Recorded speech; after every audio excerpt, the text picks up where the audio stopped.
Namaste. In the previous episode, we covered 71 to 80 shlokas. Let us proceed to 81 to 90 shlokas in this episode. Shri Gurubhyo Namaha Harihi Om.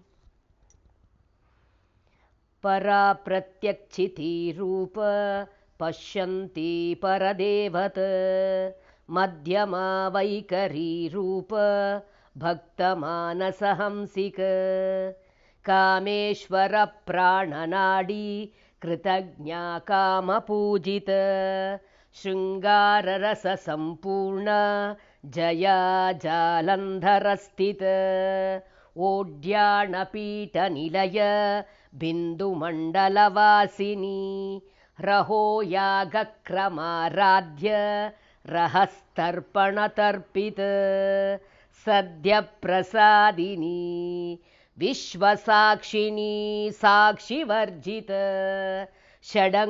ಷಡಂಗದೇವತಾಯುಕ್ತ ಷಡ್ಗುಣ್ಯ ಪರಿಪೂರಿತ ನಿತ್ಯಕ್ಲಿನ್ನ ನಿರುಪಮ ನಿರ್ವಾಣ ಸುಖದಾಯಿನಿ ನಿತ್ಯಾ ಷೋಡಶಿಕಾರೂಪ ಶ್ರೀಕಂಠಾರ್ಧಶರೀರಿಣಿ ಪ್ರಭಾವತಿ ಪ್ರಭಾರೂಪ ಪ್ರಸಿದ್ಧ ಪರಮೇಶ್ವರಿ ಮೂಲ ಪ್ರಕೃತಿರವ್ಯಕ್ತ ವ್ಯಕ್ತ ವ್ಯಕ್ತಸ್ವರೂಪಿಣಿ ವ್ಯಾಪಿನಿ ವಿವಿಧಾಕಾರ ವಿದ್ಯಾ ವಿದ್ಯಾಸ್ವರೂಪಿಣಿ ಮಹಾಕಾಮೇಶ ನಯನ ಕುಮುಧಾಕ್ಲಾಧ ಕೌಮುದಿ ಭಕ್ತಹಾರ್ದತಮೋಭೇದ ಭಾನುಮದ್ಭಾನುಸಂತತಿ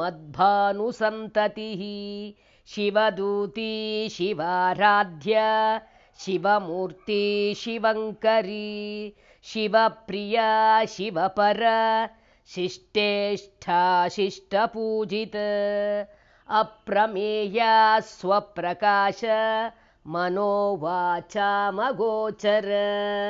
ಚಿಚ್ಛಕ್ತಿಚ್ಛೇತನಾರೂಪ ಜಡಶಕ್ತಿರ್ಜಡಾತ್ಮಿಕ ಗಾಯತ್ರಿ ವ್ಯಾವೃತಿ ಸಂಧ್ಯಾ ದ್ವಿಜಬೃಂದ ನಿಷೇವಿತ ಹರಿಃ ಓಂ.